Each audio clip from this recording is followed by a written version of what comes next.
Welcome to the Heart Rate Variability Podcast. Each week we talk about heart rate variability and how it can be used to improve your overall health and wellness. Please consider the information in this podcast for your informational use and not medical advice. Please see your medical provider to apply any of the strategies outlined in this episode. Heart Rate Variability Podcast is a production of Optimal LLC and Optimal HRV. Check us out at optimalhrv.com. Please enjoy the show.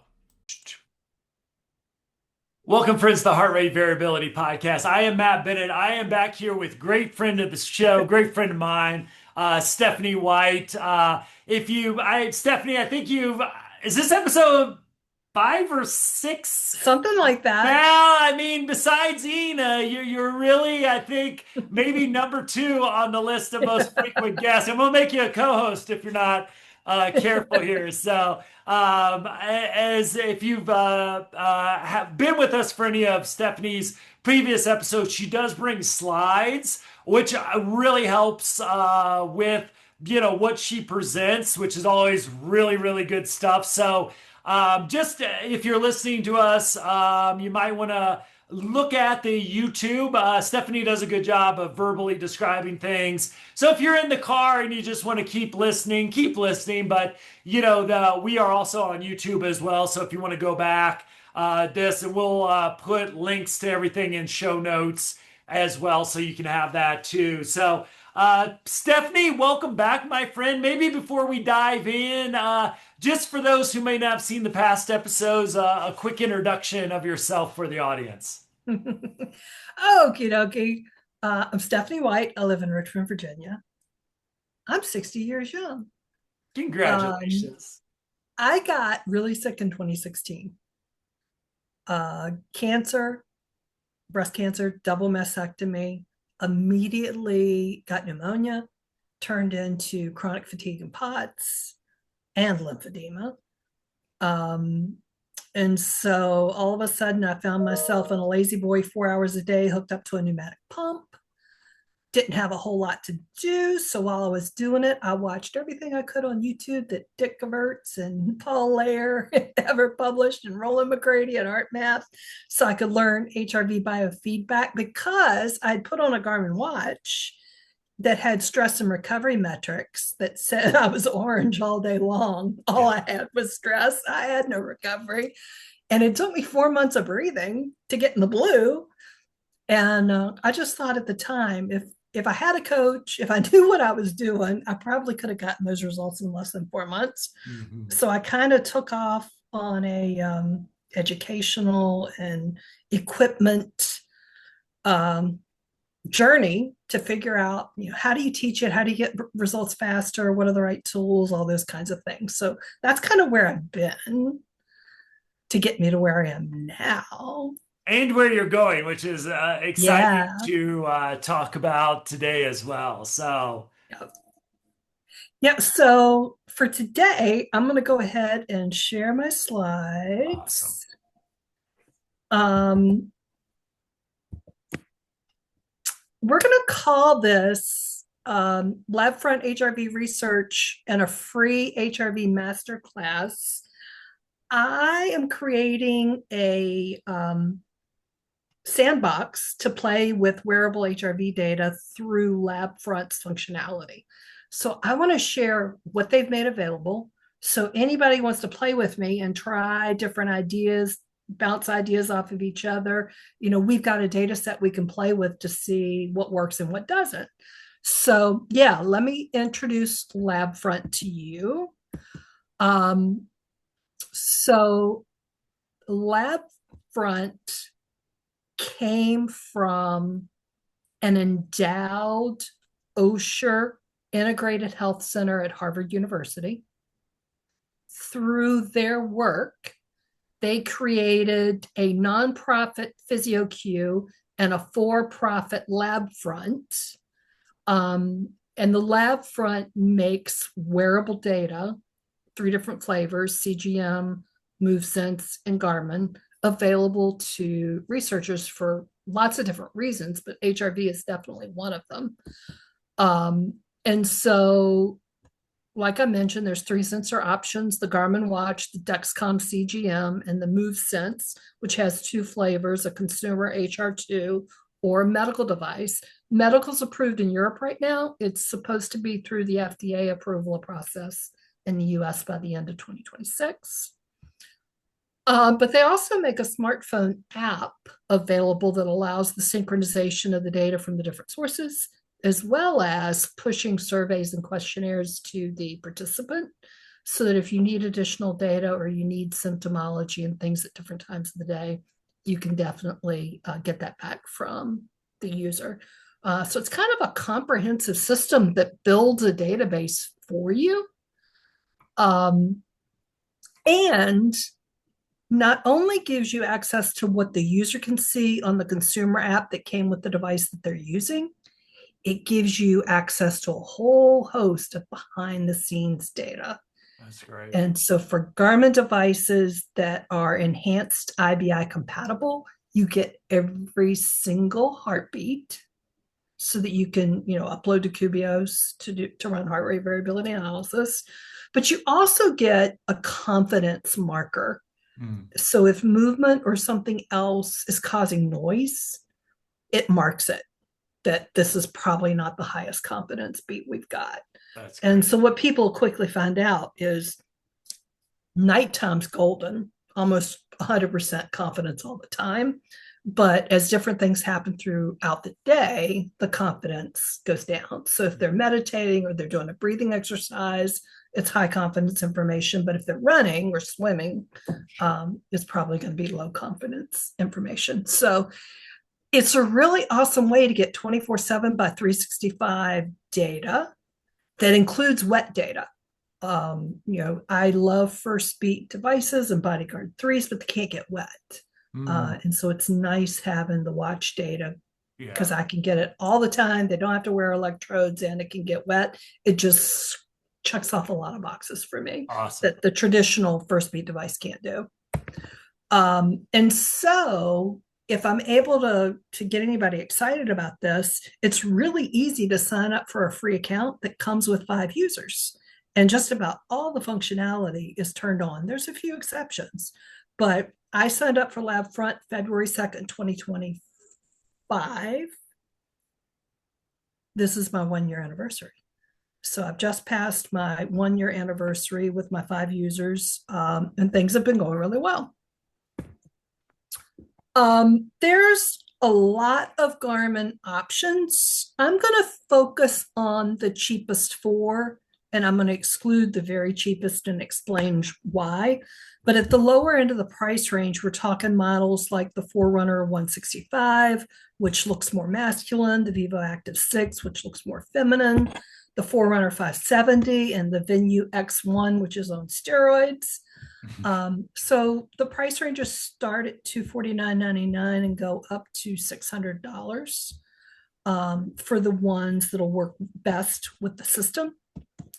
Why Garmin? Why didn't they pick Polar or Aura or any of the others? This was funded by the Bernard Osher Foundation, and he has a real interest in resilience. Garmin has not only exclusive access to first beat analytics, they bought out the consumer division in 2020. And so that makes them very unique. First Beat's known for having some of the best stress algorithms in the universe. So it helps that those algorithms are available within the device. But it also offers a migratable research platform. You can start out on the wearable, and if you want to take it full research grade ECG quality data, First Beat backs it up with the Bodyguard 3 device. And so you can do both types of research and get the same kinds of information, which is pretty exciting. For those watch choices, there's features that may make one willing to pay more. For example, the 2 most expensive have skin temperature. And so when the skin temperature feature is available, that's a level 5 sensor. It's the newest, latest, greatest. If the watch has HRV status feature, it's a level 4 device, so it's one level back than the level 5 device. The one I'm going to exclude from the running is 2018 technology. I haven't been able to determine if it's level 2 or 3, but I'll show you why it won't work. The coherent feature means the watch will facilitate breathing at 6 breaths per minute, equal inhales and equal exhales for a 15-minute session. So if your HRV, your optimal HRV smartphone app, and your phone's not available and you're running around and you just want to do it off your phone or your watch will facilitate a coherent breathing session up to 15 minutes. The QR band, QR stands for quick release. A lot of my clients are sensitive to the materials. So QR means not only does Garmin have a variety of bands that you can choose from, there's third-party bands that you can choose from, don't require any equipment or tools to be able to change it. So if you need leather or you need silicone or whatever, nylon, there's every kind of band imaginable, which is important for a lot of my users. And so enhanced BBI is what you need from LabFront in order to be able to run the analytics we're going to do. So do you know the sampling rate on these by chance? Let me answer that in a different way. Okay. Let me tell you about the Viva Smart, and then we'll talk about that. So the Sounds Viva good. Smart says on LabFront's website that it works. If you run a point care plot, it looks like a battleship grid.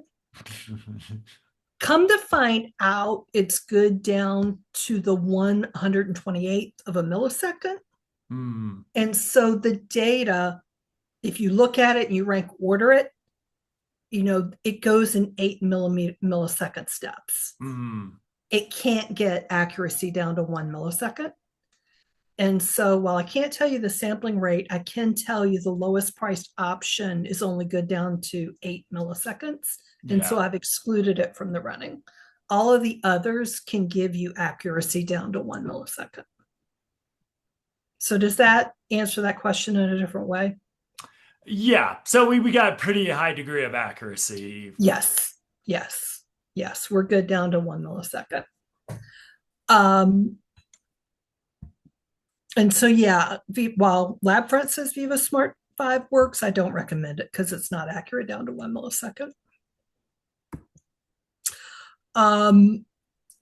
They have a pricing webpage that includes 3 options, starting out with the free. People that do air kind of work are going to want the most advanced plan because that's the only one that the individual beat intervals is available on.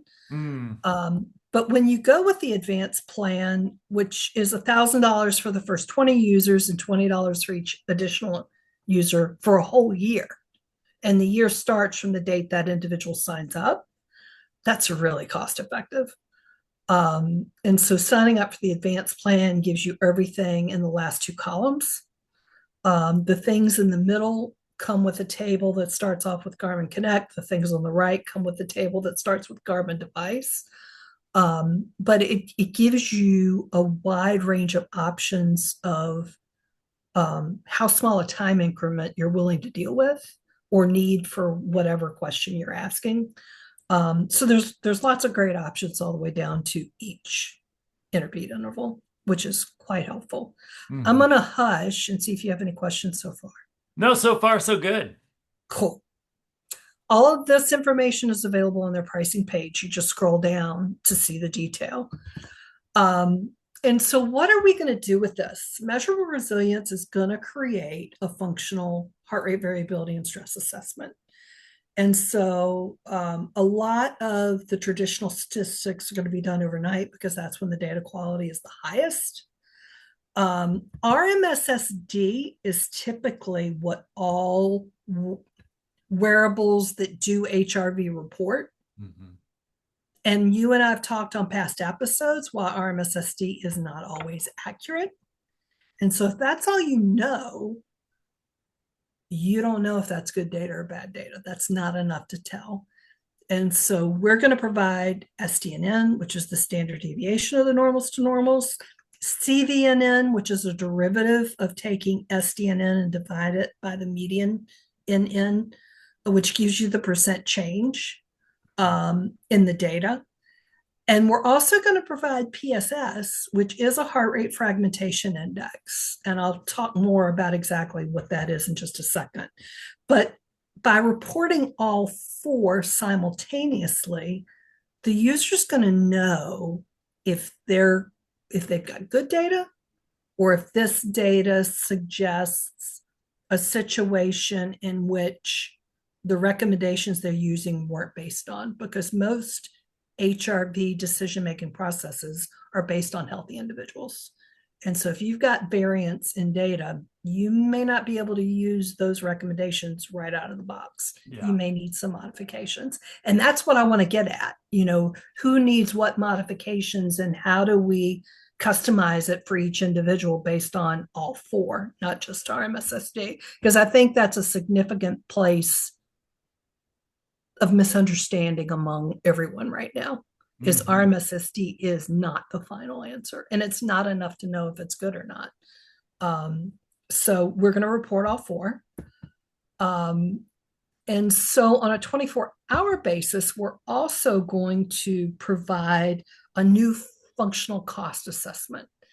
And so it's going to be heart rate based, but it's going to be very different from intensity minutes and heart rate zones. Why? In individuals with POTS, for example, their heart rate inappropriately increases upon standing. And so the heart rate while they're standing isn't about energy cost or load. It's about compensation for low blood volume or other things that are preventing oxygenation to the brain. And the heart rate response is to keep the oxygen going to the brain. And so in those situations, I've got clients who, if you report intensity minutes, they're getting a week's worth of intensity minutes in a single day. And so, number one, it makes that metric unuseful. Yeah. And number two, it really does explain why it's so damn fatiguing. Yeah. Because while it's not the workload other people are up against, it is definitely a load and a source of stress in the body. That we need to try to avoid. So this is definitely something I see with a lot of my people, and it's something we're trying to get our arms around so we can help them with it. And so once we start to get data and we can make better decisions, it's going to answer the question where to start low-level individuals and where to stop high-level individuals. Now, that makes no sense. So let me word it another way. When I was my sickest in 2016 and they recommended pool therapy, at that point in my life, the act of getting dressed, getting in the car, driving to the pool, getting out of the car, walking to the women's locker room, going to the bathroom, I knew at that point I was done. Yeah. And I turned around and I walked right back to the car. I drove back home and I went to bed. Yeah. And I was exhausted. So it's not unusual for doctors to recommend 45-minute physical therapy appointments. And right now, the person might look great in the office, but they're not aware a 45-minute physical therapy appointment is not in that person's capability zone right now.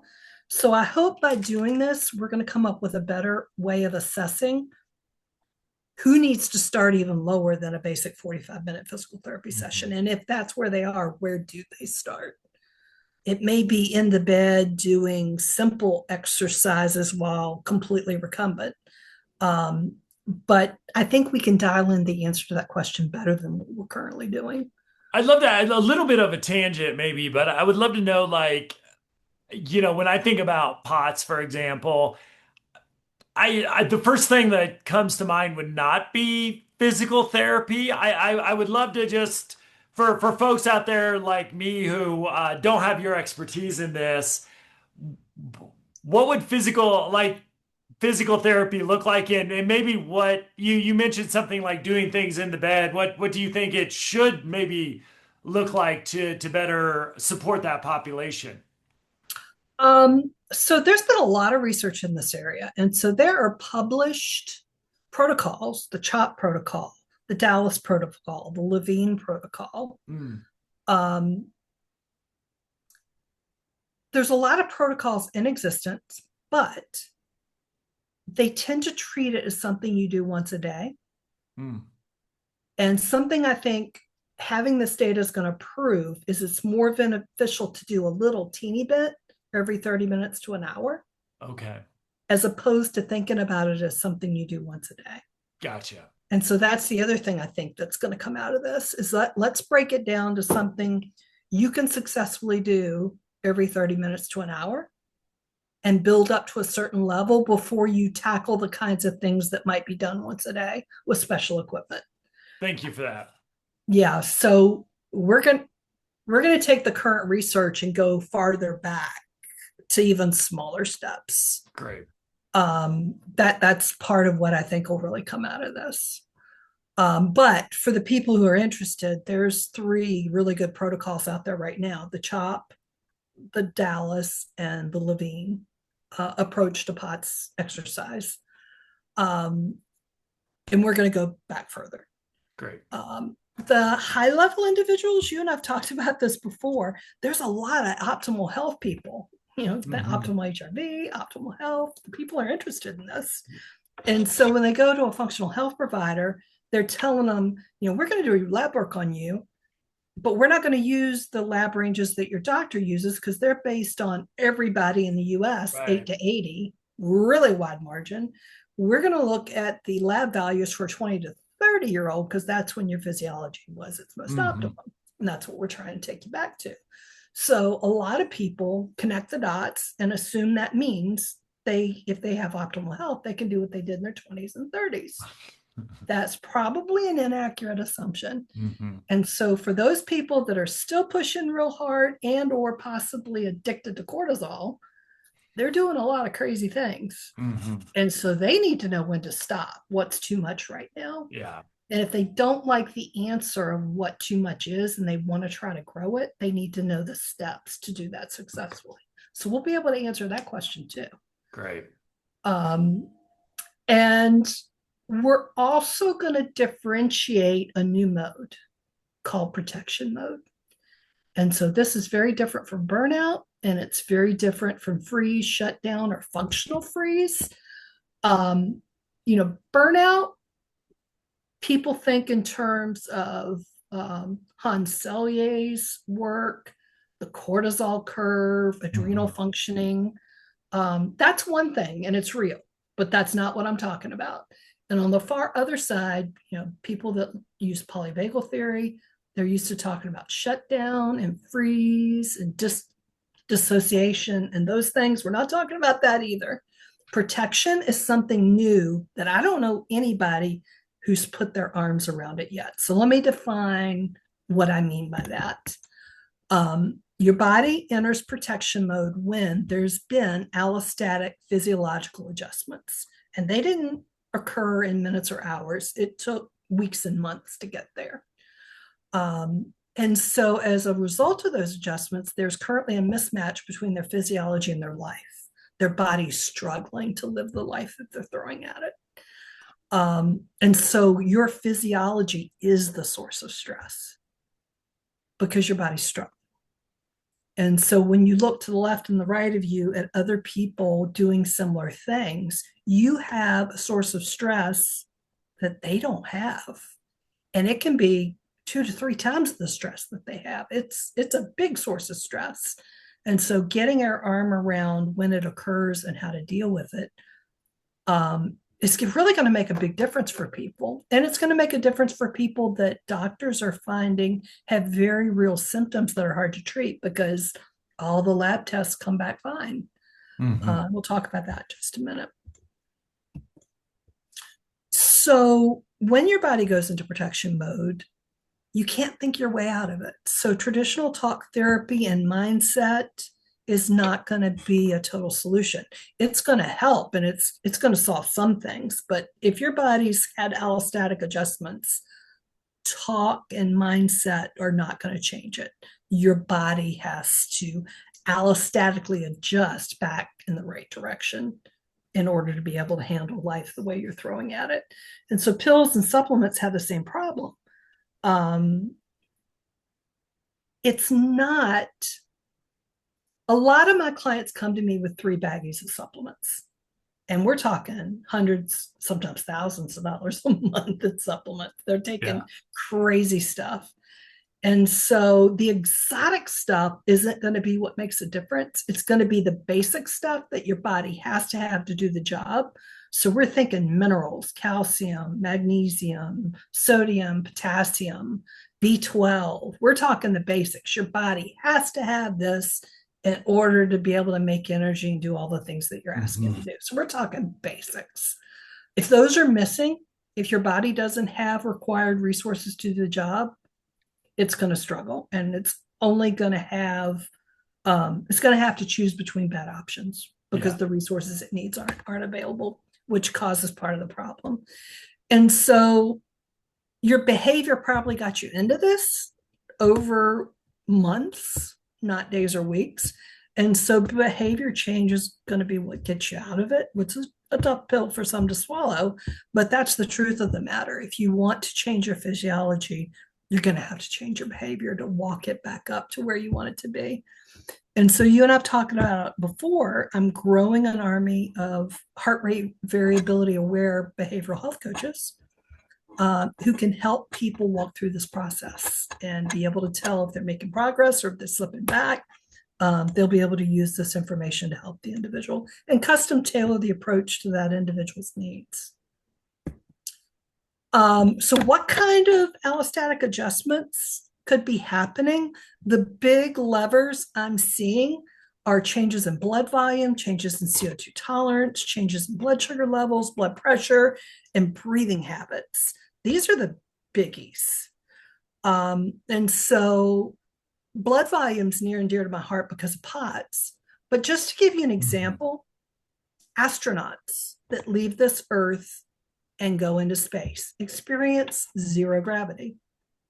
When they come back, their blood volume is 15% or more below normal. They have POTS. They have orthostatic intolerance when they come back to the Earth. And so it takes months. And the number of months depends on the duration of the space flight. The longer the space flight, the longer it takes to allostatically adjust back to gravity.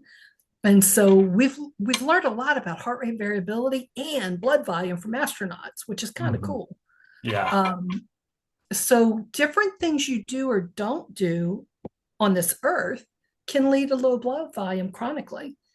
And you have to retrain and re-educate your body to get back to normal so that you don't experience the symptoms that are associated with that. Same thing with CO2 tolerance. And I'll give you another example of that in just a minute. What kind of symptoms can occur because of protection mode? It's a huge laundry list, and I'll go ahead and say now, there are legitimate medical reasons that are diagnosable by medical doctors that can generate these symptoms. But when all the tests are fine and normal, these symptoms can still occur, and they can be debilitating without a medical diagnosis. So when you're in protection mode, it can cause you to be more hypervigilant, an exaggerated startle response, anxiety and panic attacks, irritability, anger outbursts, low frustration tolerance, sleep disturbance, which means you can't fall asleep and or you can't stay asleep and or it's unrefreshing. You can have that fatigue, wired but tired feeling, brain fog and poor concentration, because when blood volume's involved or CO2, your brain's not getting enough oxygen, so it can't do its job. No surprise. There can be all kinds of sensitivities to lights, sounds, and crowds. You can be restless. You can have muscle tension. You can have gastrointestinal upset and or slow down in gut motility to where things don't transit through your body as fast as they should. And you end up constipated because things aren't moving through. That's very uncomfortable. Palpitations, fast heart rate, feeling amped. You can have shortness of breath or air hunger, which is a miserable feeling that's also panic inducing. You can be dizzy and lightheaded, especially upon standing or with position changes. You can definitely have reduced exercise tolerance. And that reduced exercise tolerance we're not talking running marathons. We're talking activities, daily living can kick your butt. And so Hmm. it's debilitating. Emotional numbing and detachment, social withdrawal, cravings for quick regulators like sugar, caffeine, and nicotine. Um, it can cause low mood and motivation. So some people find themselves asking themselves, am I depressed? I might be depressed. Protection mode can slow everything down, including your brain, so that mood and motivation are altered. Um, all of these things are possible. So, just to do the right thing, there needs to be a disclaimer.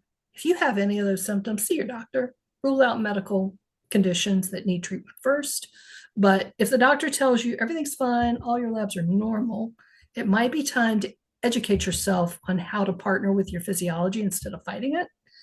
Because if you learn that and you re educate your body and get back to normal, those symptoms will disappear if they're a result of protection mode. I'm going to hush and see if you have a question. Yeah, I think the one that sticks out to me, and it kind of goes back to the talk therapy and what you're doing with the coaches that you're training, is that list of symptoms.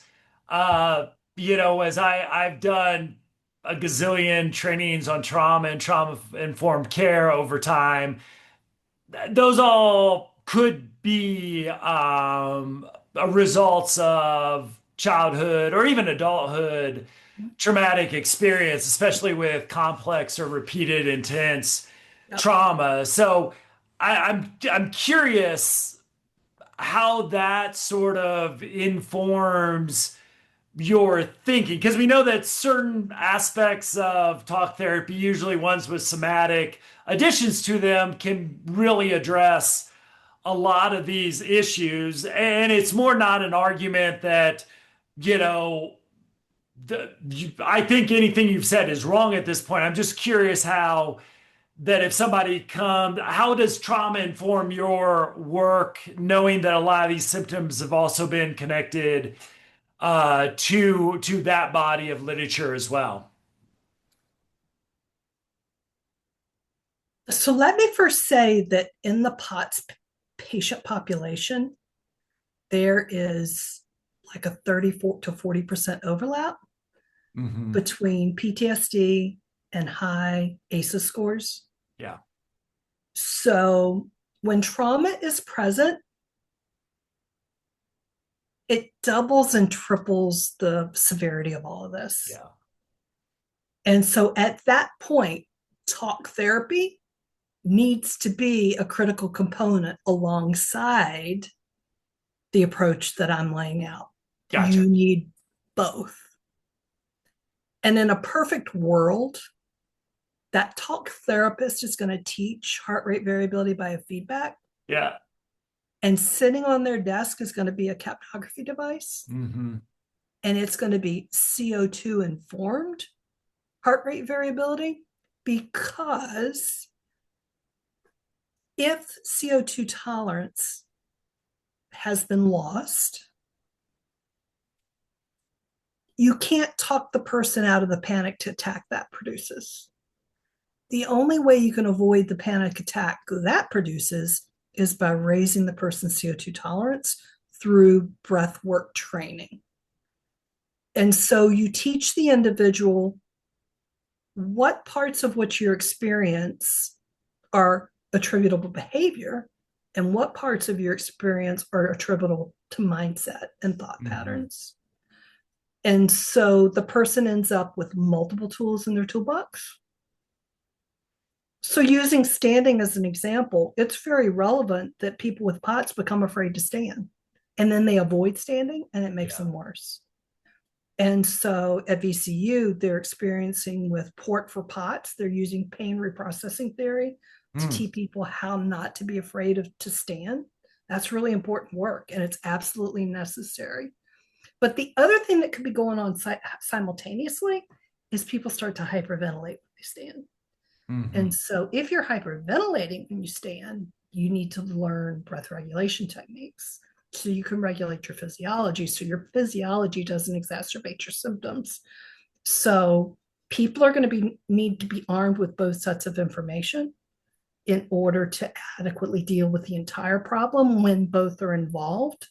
Mm-hmm. And so, for example, the VCU Port for POTS study, the participants top two recommendations are: one, it wasn't long enough, it was an 8-week program and they wanted it to be longer. And the number two recommendation is, if you have any kind of trauma or any kind of behavioral health issue, deal with that first before you take this, because it's impossible to make progress with this until you deal with that.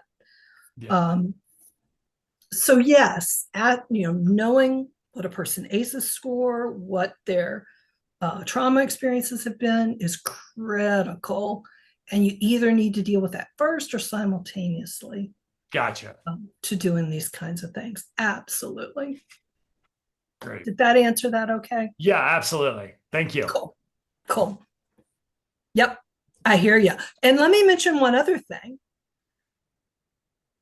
On the amazing behavioral health medical professionals who use capnography, it's a wired desk device. If you're helping somebody with POTS, it's going to need to be a Bluetooth device that can accommodate them standing and walking. And we'll talk about that in just a second. Great. So the device needs to change a little bit when they need to be mobile while you're getting readings. So yeah, see your doctor, and then, either while you're doing that and or seeing a behavioral therapist, educate yourself on how to partner with your physiology instead of fighting it. And so some examples of interventions that work are movement hygiene, where you move every 30 to 60 minutes a day at an appropriate level to avoid physiological drift. And I'll talk more about that in just a second. Resolve dysfunctional breathing patterns, because they can definitely exacerbate things. I'm going to give you a wonderful example. This isn't just people with chronic health issues. Let's talk about U.S. Special Forces. In 2014, the U.S. Special Forces physical test pass rate was 12%. By 2017, it had gone down to 3%, which was a huge problem. Basically, nobody was passing the test. And so they hired 3 individuals, one of which was Scott Sonnen, which I've studied under. They used CO2 tolerance training and breath regulation to take the physical test pass rate from 3% up to 30% in one training class. So they determined the lungs were limiting these individuals, not their limbs. And by learning breath regulation and CO2 tolerance techniques, they removed the lungs as a limiting factor and were able to go the full extent that their limbs could take them. Any questions about that? Yeah, I just kind of wonder too if the breath work also helped with stress regulation and resiliency, and recovery at the same time. Of course. So I love this study though. This is a great one. I mean, these are people at the peak of performance. Yeah. Oh yeah. And breathing is limiting them. Yeah. So if it's limiting them, just what's it doing for the rest of us? How important it is for the average Joe. Yeah, absolutely. And they don't even know it. They're just totally unaware of it. Yeah. It's a big deal, and it's an under recognized big deal. There's all kinds of room for health improvement, including blood glucose regulation, in getting this right. Because most people don't realize and hard to lose weight, people don't realize that when you lose weight, you're losing water and CO2. And so if you can't blow it off effectively, you're not going to be able to lose weight effectively. So breathing regulation and function is very basic to health. Yeah. It's impossible to have it without it. So yeah, it's totally unrecognized, and it's easy to fix with the right knowledge and equipment. Yeah. So we have 2 levels of behavioral health coaches. We have the regular behavioral health coaches that use tools like optimal HRV to help people. But we also have master behavioral health coaches. They know how to use capnography. And we do use Bluetooth capnography so that we can measure people not only while they're at the desk, but while they're standing and or walking or using exercise equipment at the gym. And if somebody's an elite athlete, we've got a more expensive device. that they can wear in a vest with their cell phone and climb mountains and Mm, just fold it down and look at it and fold it back and get immediate feedback as to what their CO2 is doing. So we've got scalable equipment for everybody very cool. at multiple price points if people want to take it further. So allostatic adjustments are new for people. They might not have heard it before. It's important when we start to talk about it that you know there's two things that can cause them.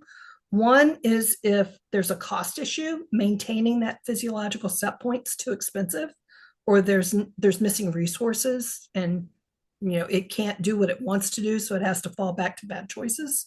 And the other is the utility rule. Allostatic processes are anticipatory. And so the bodybuilder is an excellent example. If you can't just lift weight once and have your body change. Right. But if you lift weights every consecutive day for X number of weeks, you're going to start to put on lean mass. But if you stop, it's going to very quickly fall back off. You have to continue to use it. As soon as your body determines you're not using it anymore, it's too expensive to maintain, so it'll get rid of it.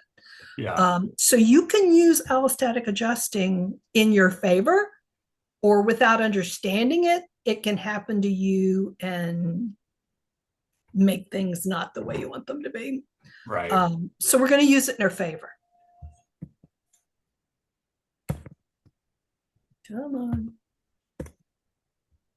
So some overlapping issues with modern life. People in general are overloaded, they're under-resourced, they're under-recovered, they lack vital reserve. And when we talk about lack of reserve, it's kind of a health bank account. If you think about your own bank account, a person with 6 months of monthly expenses sitting in a bank account somewhere, they have a lot less stress than a person who barely breaks even every month. I love that. Yeah. If your tires blow or the heating system malfunctions, if you have any kind of unplanned expense, it's going to cause a problem with your personal financial budget. Mm-hmm. People need to understand what their health reserve is and how to grow that account so that every little thing isn't wreaking havoc with their body. Yeah. A lot of people are overdrafted when it comes to reserve. And when you're overdrafted, you can feel it. It is not a pleasant experience. And so that's something people will learn in all of this. So as I said before, if your body's missing resources to do what it has to do, it can only choose between bad options. We need to solve that. And so typically in a healthy body, it's okay to go slightly over because your liver, your kidneys can eliminate things. You don't want to go way over because that creates a new job for the body because all that crap builds up and has to go somewhere. So you don't want to overdo it, but just going over a little bit is better than not having it available when it's needed. So for the 24-hour functional cost assessment, I said we're going to learn how to start people off, where to stop people, and what protection mode is. But we're also going to learn which interventions work for heart rate fragmentation, which we've covered what heart rate fragmentation is in other episodes I've done with you. It is, and it can be a form of cardiopulmonary decoupling where the heart rate variability no longer follows a pattern that matches the breath.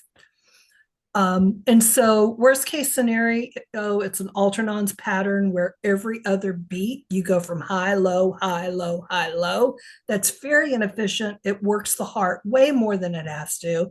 So understanding when this occurs and how to deal with it is going to become important because I'm seeing this happen in a lot of individuals with compromised health. Some possible reasons for it to happen is degrading in the timing and alignment of those systems. There can be noise or higher priority signals. There can be electrolyte and mineral inadequacies. It's a natural part of the aging process and a lot more. It's something I hope we learn a lot more about. I've shared this study with you before in other episodes, but Can I ask you a question, my friend, out of interest? Yeah. Electrolytes,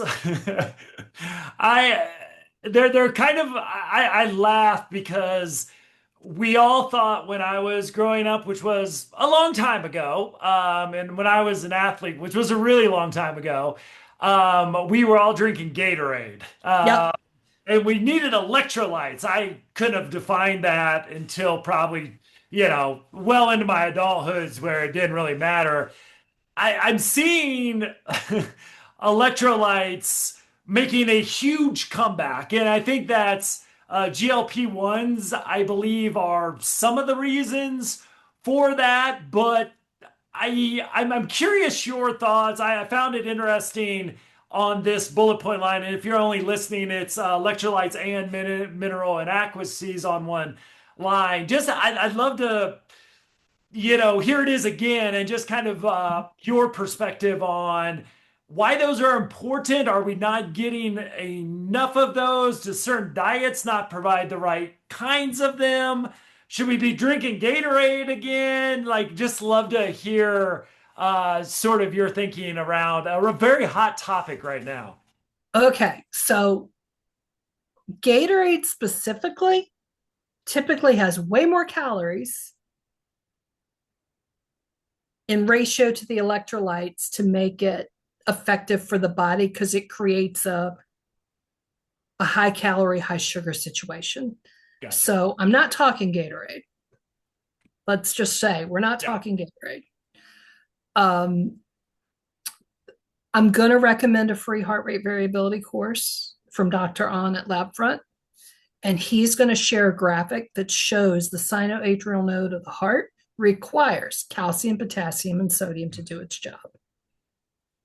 And so we know in a high stressed body, you chew through those resources much faster than a person who's got normal levels of stress. And so in my personal journey, I had to do hair tissue mineral assessments to determine if my minerals were dialed in or not. I felt great when I went to the POTS treatment center and they put me on base minerals. I had never taken minerals before. Minerals are bulky. So that's the other thing you've got to understand. Yeah. If you're taking a single multivitamin a day, minerals aren't in that vitamin. Because if you start to supplement with minerals, we're talking multiple capsules because they're bulky. And as with all nutrition, whole food sources are best. But in a high stress body, it's almost impossible to get enough magnesium because you just chew through it so damn fast. Okay. So when I was the sickest and I did the hair tissue mineral analysis, I needed magnesium at 3 times the recommended daily allowance Oh, wow. to deal with the level of stress that was currently in my body. Hmm. And so there's ways to dial in. Different bodies are wired differently. When some people are stressed, they chew through a certain set of things. When other people are stressed, they choose through a certain. So us functional health coaches believe in test, don't guess to see what your body needs to offset what your body's experiencing the way you're wired. But the sinoatrial node that controls the beat of the heart and the pace of the heart, it can misfire and cause heart rate fragmentation. Yeah. And that will not show up on a Holter monitor study that a cardiologist does to determine if you have AFib or any kind of irregularity of the heart physically functioning. This is not a physical heart malfunction. This is a timing issue. Gotcha. And when that timing's off and doesn't align to other systems, the body gets confused. The Gotcha. autonomic nervous system gets confused. Yeah. And so restoring that timing and alignment can really make everything in the body a lot more efficient because it's just able to communicate a lot better. Yeah.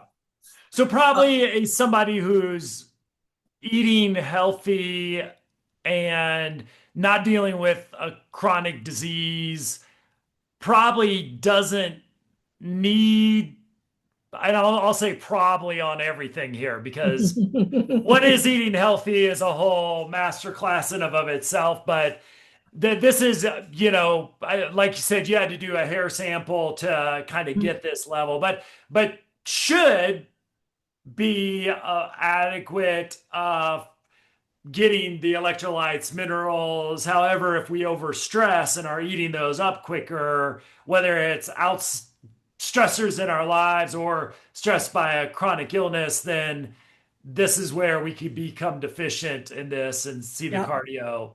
Yeah. problems. And I'll be honest with you, in the functional health space and the health optimization space, it is recognized that if you could only run one test, and it just happens to be one of the cheapest tests we have, Mm-hmm. the hair tissue mineral analysis gives you a lot of information because it not only tells you how to dial in your minerals, it tells you if you are being exposed to any toxic elements. Yeah, which is so And key. so there may be things you don't know about that you're exposed to that it's going to reveal these things could be impacting your health.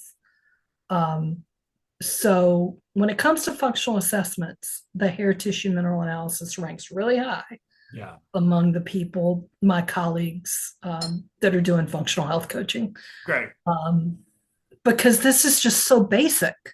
If Yeah, this isn't dialed in, yeah, all kinds of things are going to happen. absolutely. It's just important. So I highly recommend that test for folks. Awesome. Thank you. You're welcome. So we shared this study before. It shows that from age 20 to 40, you basically lose half of your heart rate variability as measured by RMSSD. But the crazy thing is from 60 to 100, you get it back. Why? We've talked about VHF before. For people who say, wait a minute, HF ends at 0.4, what we figured out is if you extend the power range past 0.4 into a range we're going to call very high frequency, generally 0.4 to 0.9 is enough. Some people go to 1.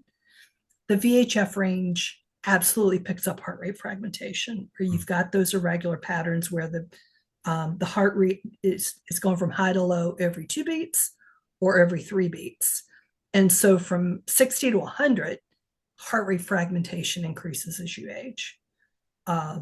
Because you lose the timing if you don't exercise it to try to maintain it. So we know that heart rate fragmentation is why RMSSD goes up after that point. And you and I've talked about it before. You've got some people that have contacted you that have astronomical RMSSD and they're so proud of it. Yeah, And it's like, I know it's high, but it's not for the right reasons. right. And people have no way of knowing that right now. Yeah, So I definitely want to provide a way for people to know whether that's going on. And so we're going to provide the 4 metrics. PSS is one of them. PSS stands for the percent of short segments. By definition, the way Costa originally proposed it, it was a 3-beat sequence. So you get the high, low, and an in-between beat somewhere up or down. I'm probably going to report it as PSS2 and PSS3. So you know how often 2-beat sequences are happening and you know how often 3-beat sequences are happening, because that's going to tell you whether the RMSSD is usable, helpful information or not. If this is going on, it's going to inflate it.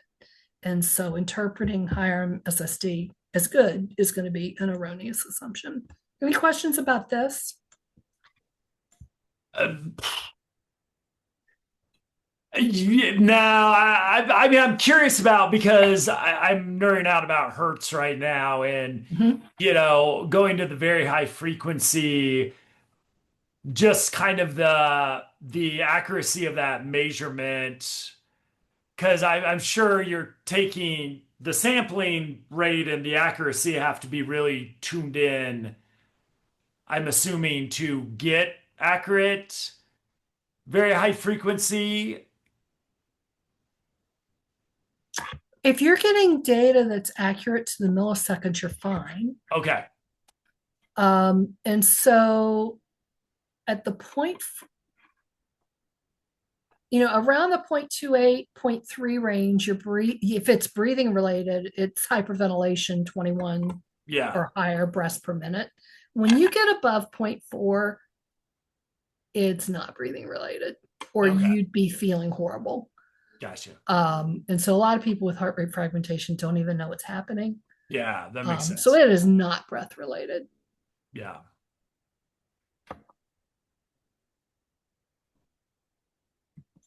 And so the goals are, once we start measuring and report this, we can test interventions, HTMA testing, electrolyte supplementation, other things, rinse and repeat. we'll be able to learn how to deal with this. Whereas right now, people don't even know it's happening. Yeah. So we'll provide a way to measure and report it so people can start to experiment with how to prevent or resolve it. The other metric is CVNN, which is the coefficient of variance. It is the percent change that's happening. And so because it's the percent change, it scales with the heart rate. RMSSD means very different things at an average heart rate of 60 beats per minute versus an average heart rate of 100 beats per minute. So when you're dealing with 1,000 millisecond interbeat intervals versus 500 millisecond intervals, that percent change is vastly different. And so I prefer CVNN because it does take out the impact of the average heart rate when the person comes in to work with us. Typically, morning heart rates for a lot of our people are 15 beats lower than the afternoon heart rates. So being able to adjust for average heart rate is important for the work that I do. So I find CVNN very useful. And we've covered that in other episodes, so people can look at the CVNN episode. But what I've also found is a CVNN of 2 is fairly disabling. And so one day we might be able to use this to support disability applications or be able to measure fatigue severity in chronic fatigue and things like that. The research already shows that low RMSSD definitely is highly correlated with fatigue severity. I'm showing a chart that shows different curves where CVNN is on the left, and then I rank order things from lowest to highest across the entire day. And so some of the athletes that come to see me, their middle point of the day is around the 8 range. And somebody in their 50s with average health might be in the 4 range. Someone with chronic fatigue who can't do activities of daily living is 2 or less. So I definitely see these numbers really correlating well with the situation of the person that's coming to see me. And so I'd like to raise awareness that this metric exists because, we love Fred Schaefer, we love Jack Ginsburg. They wrote the wonderful article about HRV norms and metrics. CVNN isn't in that article. It's not in any HRV articles. So I definitely want to increase people's understanding of how valuable this is. Any questions? Nope. Yep. So cruising right along. Why do we need this? A lot of people are in love with their current wearable. People say I got a Polar, I've got an Aura, I've got an Apple Watch. The reason why we need to do this in addition to what you're already doing with your favorite device is because they're all reporting RMSSD and it can be inaccurate. And so continue to wear your favorite device, use it the way you've always used it. But if you wear a Garmin watch as a functional assessment to get this enhanced heart rate variability information, it's going to open up new doors. And so the reason why RMSSD isn't good enough is because it measures the difference between the beats.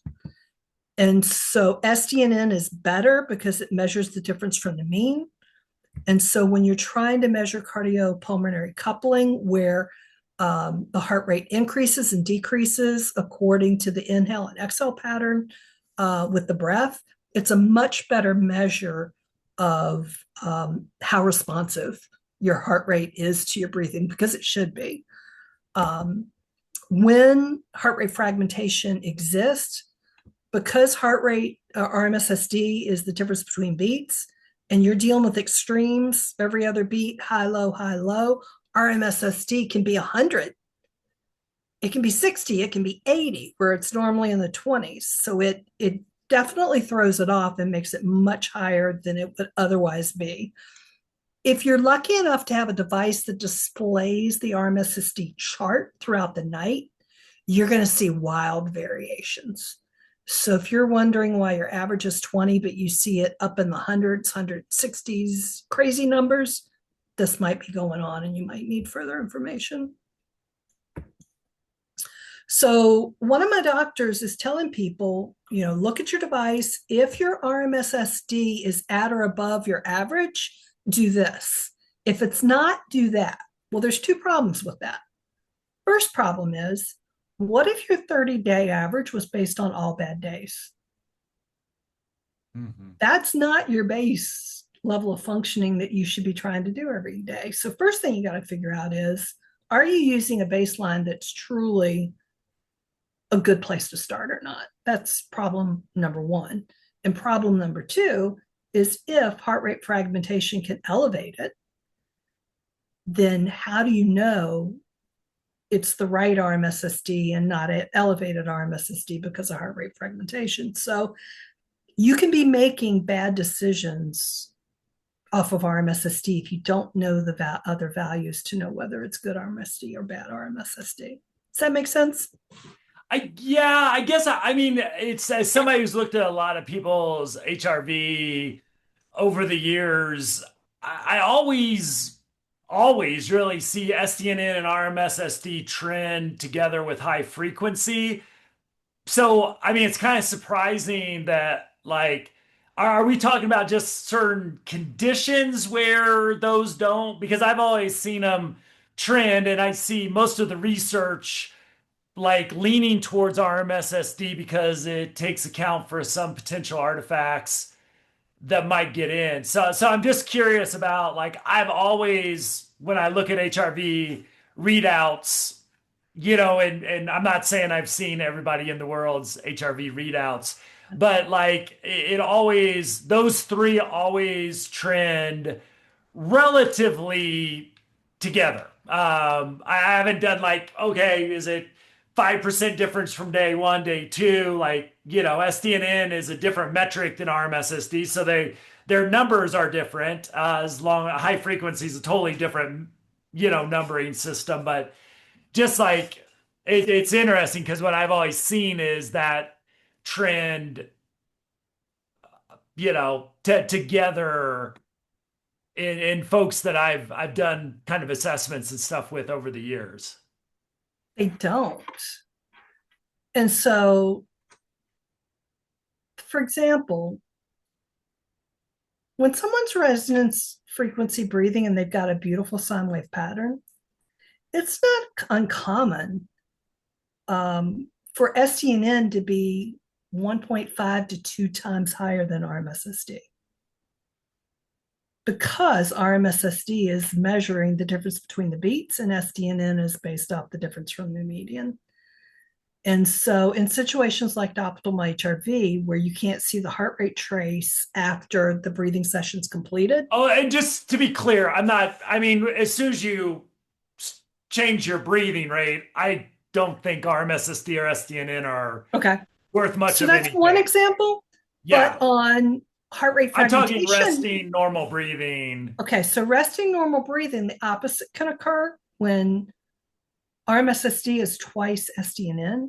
You've probably got heart rate fragmentation going on. Yeah, like I said, I've never seen like that's just what I say. I see them always trending In a healthy together. person, that's typically correct. Okay.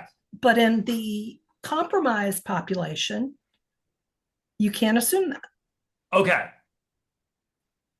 So but that's a great distinction to be made too. Yeah. That, because one, it allows people to dig deeper into their data if they are coming to heart rate variability for, POTS, for example, Right. the great information to get out there. However, somebody who's relatively healthy, we may see RMSSD and SDNN. Like I said, every like session that I've seen, those trend together over time. Again, with high frequency being the third metric that just always, in my experiences, flow together. But it does make sense to dig deeper if it's throwing that off Yeah. with certain And conditions. heart rate fragmentation starts to show up at like 0.28 and higher. Hmm. So it's possible for it to show up in the high end of HF. But when it's in the VHF range, it's almost always heart rate fragmentation. Okay. because people just don't breathe that fast. Yeah. Um, so yeah, and let me mention another thing. When protocols are created, there's always exclusions of people that aren't going to be included in the study. Mm-hmm. And so studies work best when people are sort of close to normal. Yeah. And so a lot of the people that this is happening with have been excluded from research studies. Mm-hmm. And so I'm specifically trying to draw attention to the fact that this population is bigger than you think it is. Yeah. And so I think new lines of research questions will be asked if we understand how prevalent this is happening. Great. And so I am trying to raise people awareness that this is real and it's bigger than you think it is. And nobody's looking at it, so they don't know that this is happening, but Yeah. it's definitely happening. Um, and so as SDNN is less impacted by heart rate fragmentation, so that helps. So again, that's why we're doing all four. Yeah. If you know all four, you can make reasonable assumptions. If you only know one, you can't. And that's part of the awareness I'm trying to raise. So by doing that, we'll initiate new lines of research inquiry. We'll go beyond RMSSD, LF, and HF, which is what you and I were just talking Mm-hmm. about. We need to stop vilifying the sympathetic nervous system. It's not a bad thing. It is an awesome thing. So knowing when I need to be, I want to be sympathetic. When I need to be, I want to be parasympathetic. And actually, when you've got this wonderful combination of both, it's what I call your heart singing. It's what Mm-hmm. Lair calls um, shoot, something augmentation. Your heart rate variability goes really high. Yeah. Accentuated antagonism. Mm. It really blooms your heart rate variability. I say your heart singing, or to me, that's the state of flow. Yeah. And I've shared with you, one of my people can get it when she curls up to her son and reads the bedtime story. Another one can get it when they're doing gentle movement with Tai Chi. Yeah. So different people achieve it different ways, but it's really magical when it happens. And so we'll start to value resilience and the ability to quickly change. And we'll achieve breakthroughs in what I call the software issues and what other people call the software issues. What on earth are software issues? In US medical schools, they use the 2-volume Bradley's neurology textbook. This is the older version on page 108. They started a chapter on the autonomic nervous system, written by Tom and Gisela Chilemsky, awesome dynamic husband and wife team that just happened to be recruited to Richmond, Virginia to start an autonomic clinic. They, in the chapter, present autonomic issues as one of two types, structural and functional. So there's an imaginary line down the middle. If you have the opportunity to hear them talk about it live, they call the problems on the left hardware issues where something is not working correctly. But the ones on the right are software issues. Everything's working fine. But something else is throwing things off. And so these includes things like POTS, interstitial cystitis, irritable bowel, complex regional pain, fibromyalgia, gastrointestinal disorders, Raynaud's, migraine headaches, chronic fatigue syndrome. There's a software issue. And so I think understanding this protection mode and helping your body physically allostatic adjust in the direction you want it to is going to eliminate a lot of those symptoms that are a result just of protection mode. But again, see your doctor, rule out the medical issues, deal with them appropriately, see your behavioral health professional, deal with those issues because you need to either deal with one first or simultaneously. But how to follow up. If any of this interests you, see the show notes. Email me if you'd like to discuss what I call pre-search opportunities. My definition of pre-search is proof of concept work that's done before research. And what makes it different is it's client patient funded. So they pay a fee for a functional assessment, which makes the work possible. That's going to allow me to create a sandbox data set. So if a potential researcher has questions and they want to run it against my sandbox, we can test some theories out before they write their research protocols and go their own way. And if anybody has any hard cases that they just can't get their arms around, that they want to know what the background data is on a consistent daily basis, I can definitely help them with that to try to provide some answers. I'd love to work with them on that. And so, yeah, email me if you want to talk about pre-search opportunities. Individuals who are interested can see the show notes to sign up for the functional system, which is going to offer daily monitoring and weekly email reporting. And I want to get people excited about the free master HRV class that's available from LabFront from Dr. On, the cardiologist. Matt and I have both taken it. I'll let Matt speak for himself. We've both learned things and we're going to geek out about that on another episode. But just to give you a teaser to make you really want to watch the course, it's about a 5-hour course. It's broken down into 3 modules with wonderful topics. But the teaser is very early on in the course. He explains why cardiologists thinks heart rate variability is antiquated, but other people in the performance realm think it's indispensable. And I, for the life of me, would never have guessed in a million years why cardiologists think it's antiquated. But once you hear his story, you're going to be like, that makes all kinds of sense. It does really, yes. And the reason cardiologists needed it and depended on it no longer exists. Yeah. And he's going to explain that really well. Yeah. And so that's the teaser to make you want to watch. It's a really good course. Matt, what's your 2 cents on it? Yeah, I think definitely the first there's 3 sections. The first one is must watch. I think if the second ones, if the topics are interesting to you, right, watch those. I found them all interesting. So but you talk about this subject. I think the first one I was surprised on how much new material, we were talking about it is like, we really got new stuff to learn. Like I'm always looking for new stuff to learn. When you can teach me new stuff about HRV, I get excited.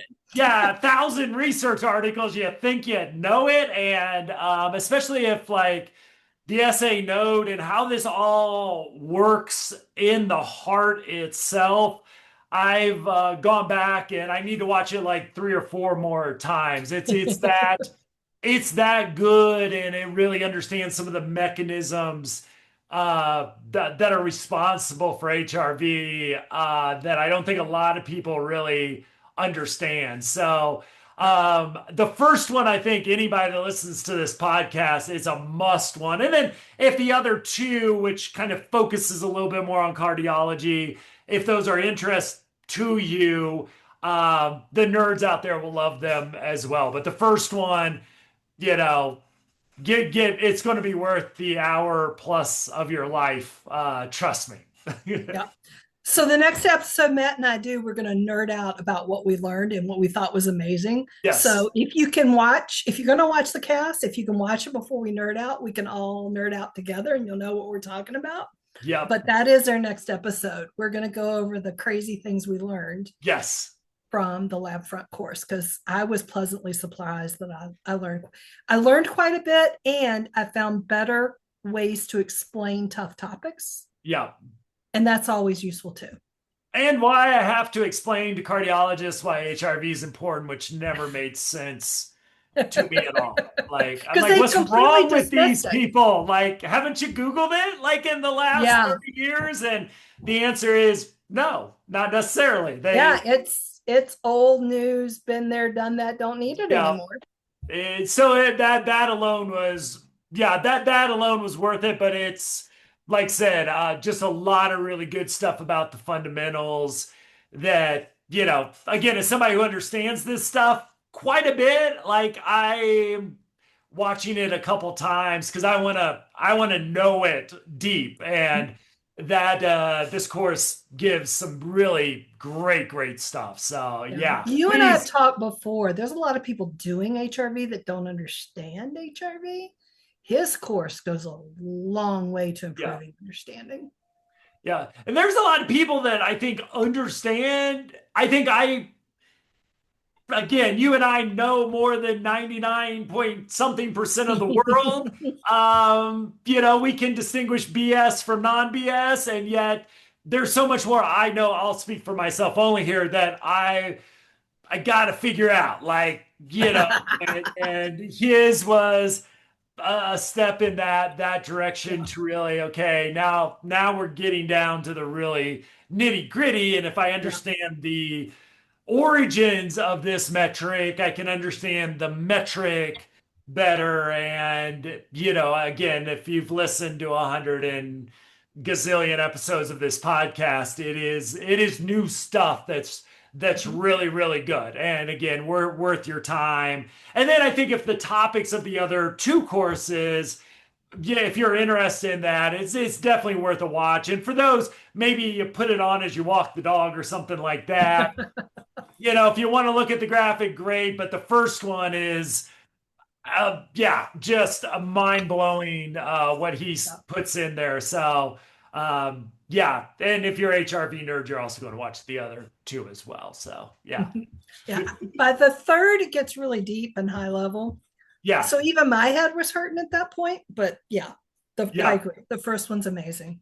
So Exactly. yeah, that is what I wanted to share. Plus the little teaser that there's a free HRV course out there that's about 5 hours long. If anybody wants to check it out. Yep. And we'll put links and everything in the show notes. Stephanie always does a good job of making sure you got all of this stuff at your fingertips, including the great PowerPoint presentation, all the links included, Stephanie's email. Stephanie, I want to thank you. You always bring great stuff to the podcast. One of the reasons I went on my HRV journey was because certain populations were just being left out of this because of cost. Mhm. I think those high-end Garmins are a good example of, I don't know if I can afford one of those, though I'd really like to, because they're really cool devices, and I love what Garmin's doing. And the spotlight you bring in, and really your friends at VCU as well, and the Richmond Mafia of HRV that are doing such great work. But you, in particularly, and your coaches, really bringing this and trying to problem solve around an underserved population when it comes to autonomic health. And you're right. The norms we have are kind of junk for a lot of reasons, but they're junk for because it's only a healthy population that's often studied. I don't think it even makes sense a lot of times for a healthy person to look at population norms more than once or twice. And this is where you're a gift to the world of bringing this into populations that, again, we were talking ahead of time that often just get, I don't know, you're just being lazy or get up and get off the couch or other BS stuff or go do a vigorous swim class or whatever it is, like you said, and really understanding the reality under the skin that's going on. And hey, maybe it starts with electrolytes and minerals, working our way up, addressing some of those issues. And like I said, you're a gift to the field and the world for that focus, and I really appreciate you, my friend.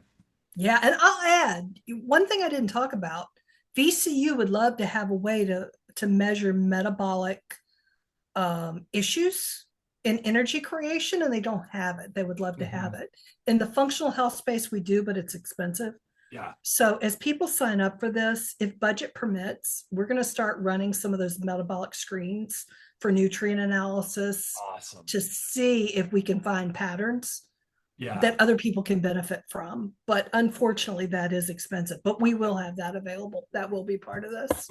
awesome, my Thanks, friend. Matt. I appreciate you. And as always, you can find show notes, links, presentation, PowerPoint slides, everything else at optimalhrv.com. Stephanie, again, thank you so much. And we'll see you next week.